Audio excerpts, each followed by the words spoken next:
तरावी की नमाज चल रही थी, उसी बीच में किसी ने बम अंदर की तरफ फेंका। सुतली बम था वो, और उससे पूरा धुआं उठा और पूरी सिचुएशन क्रिएट हो गई। इंडिया न्यूजीलैंड मैच के बाद कुछ जुलूस निकल रहे थे, जिसमें कुछ लोगों ने मस्जिद के बाहर पटाखे चलाए, जिसके बाद दोनों पक्षों में विवाद की स्थिति उत्पन्न हुई और दोनों तरफ से पथराव हुआ। मुसलमान को इंडिया की जीत से नाराजगी थी और इस तरह से ये मामला बिगड़ा है। ये परसेप्शन चूंकि देश में बहुत सारे लोगों ने पहले से ही बना रखा है कि मुसलमान जो है वो देश विरोधी हैं। वो इंडिया की जीत के नाम पर मस्जिदों और धर्म स्थलों के बाहर सिर्फ शोर शराबा करना और नारा करना उनका काम था। सुतली बम मस्जिद पर फेंका गया। अब इसका इंडिया की जीत से क्या लेना देना था? हमारी मस्जिद न पाकिस्तान में है, न हमारे महल्ले बांग्लादेश में। हम इसी हिंदुस्तान के निवासी हैं। ये मंदिर के सामने होता तब भी गलत था, ये मस्जिद के सामने है तो क्यों गलत नहीं है? मुझे ये खबर मिली है सोशल मीडिया से के थ्रू, चूंकि ये बाकायदा पूरे देश में ये माहौल बनाने की कोशिश की जा रही है या खबर फैलाने की कोशिश की जा रही है कि मुसलमान को इंडिया की जीत से नाराज़गी थी और इस तरह से ये मामला बिगड़ा है और मुसलमानों की वजह से ये सब कुछ हुआ है। ये एक गलत बात फैलाई जा रही है और इस चीज़ से हमें बहुत दुख हुआ है। मुस्लिम कौम को या मुस्लिम समाज को इस तरह बदनाम करने की कोई ज़रूरत नहीं है। मुसलमान भी इसी देश के वासी हैं। ये परसेप्शन चूंकि देश में बहुत सारे लोगों ने पहले से ही बना रखा है कि मुसलमान जो हैं वो देश विरोधी हैं, और जबकि कहानी यहाँ पर जो शुरू हुई है वो इस तरह शुरू हुई है कि सबसे पहली चीज़ शासन प्रशासन से जिस तरह की चूक हुई है, उन चूकों के चलते यहाँ पर यह हादसा हुआ है। दोनों तरफ के लोगों से की सहमति, शासन की, प्रशासन की मौजूदगी में और बीचवानी में रखकर ये बात तय हुई थी कि जामा मस्जिद के इस रूट से किसी तरह का जुलूस नहीं निकलेगा।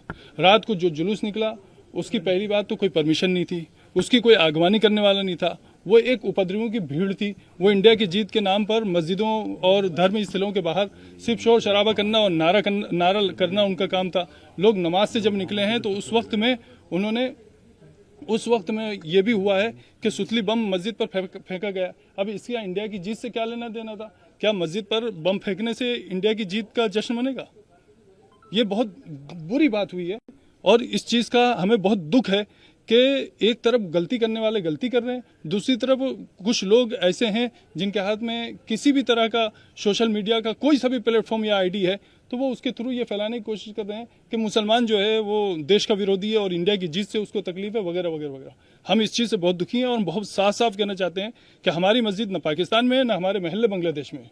हम इसी हिंदुस्तान के निवासी हैं, इसी हिंदुस्तान में हम रहे हैं, इसी हिंदुस्तान में हम रहते हैं, इसी हिंदुस्तान के साथ हमारा रिश्ता है। इस तरह की बातें करना ये और फिर कुछ लोगों की तो मैं समझता हूँ कुछ लोगों की तो रोजी रोटी या नेतागिरी या उनका अपना जो भी प्रोफेशन है वो तो हिंदू मुस्लिम पर चल रहा है। तो उन लोगों के पास पद है या ओहदा है या पावर है, वो इस तरह की बात करते हैं, उनको शोभा नहीं देता। मतलब ठीक है, आप किसी की चापलूसी कर सकते हैं, लेकिन आप किसी की बात से उस वक्त तक सहमत नहीं हो सकते जब तक उसमें सच्चाई न हो। लेकिन जो आरोप लगाए जा रहे हैं दूसरी तरफ से भी, मैं उसी आरोप तरफ से लगाए जा रहे हैं। दूसरा पक्ष ये कह रहा है कि कोई पटाखा नहीं फोड़ा गया, दूसरा पक्ष ये भी कह रहा है कि जुलूस निकल रहा था, हमने भारत माता तक की जय के नारे लगाए, पीछे से पत्थरबाजी हुई। पथराव मस्जिद से ऐसा उनका इस प्रकार की वीडियो भी आ रही है कि मस्जिद से कुछ लोग निकल रहे हैं और एक नारे समझ गया। मैं आपकी बात समझा। अब मेरी बात को जरा ध्यान से सुनिए। यहाँ मस्जिदों में पत्थर के ढेर लगे हैं क्या? मैं मीडिया पर्सन से बहुत खुल के बात कहता हूँ, आप पूरी मस्जिद और इसके आसपास के सारे एरिया को छान मारिए, क्या यहाँ पर पत्थर जमा किए हुए थे? एक बात।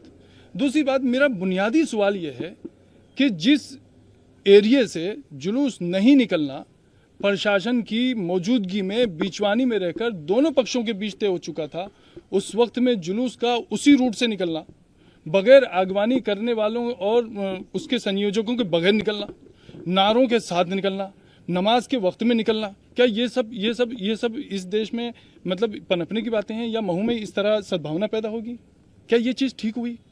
मेरा सवाल इंसानियत के नाते, मैं एक मुस्लिम पक्ष का पक्षकार होने के नाते बात नहीं कर रहा हूँ। मेरा कहना यह है कि क्या ये मंदिर के सामने होता तब भी गलत था, ये मस्जिद के सामने है तो क्यों गलत नहीं है? अगर ये मंदिर के सामने होता तो गलत था, तो ये मस्जिद के सामने है तो क्यों गलत नहीं है? तो ऐसी जो बातें आ रही हैं कि जुलूस तो निकाल सकते हैं, जैसा कि आपने कहा कि क्या बिना परमिशन के जुलूस निकलेंगे? मैं आपसे लिखा हुआ ले लूँ? नहीं, देश की जीत के जुलूस के लिए कोई रूट तो होता है, कुछ गाइडलाइंस तो होती हैं, कुछ तो व्यवस्था होती है। नहीं तो पॉलिटिक्स अगर कोई वो होता तो बिल्कुल गाइडलाइन होती है, तो देश की जीत का था। नहीं नहीं, देश की जीत के जैसा जश्न, कि आपने बताया, मेरी आप भी बात जुलूस सुनो, निकालेंगे। देश की जीत के जश्न के लिए कुछ तो, थोड़ा तो, कहीं तो कुछ तो पाबंदी होगी ना। जो वीडियो मार्केट में चल रहे हैं उसमें मुस्लिम समाज के लोग पत्थर फेंकते हुए नजर आ रहे हैं, उस पर क्या कहना है? नहीं, दूसरी तरफ से तो फूल आ रहे थे, बस यही कहूंगा मैं। यानी कि दोनों तरफ से पथराव हुआ। बिल्कुल बिल्कुल ठीक है, मैं मान रहा हूँ ना भाई, पथराव ऐसा नहीं, मैं ये नहीं कह रहा हूँ।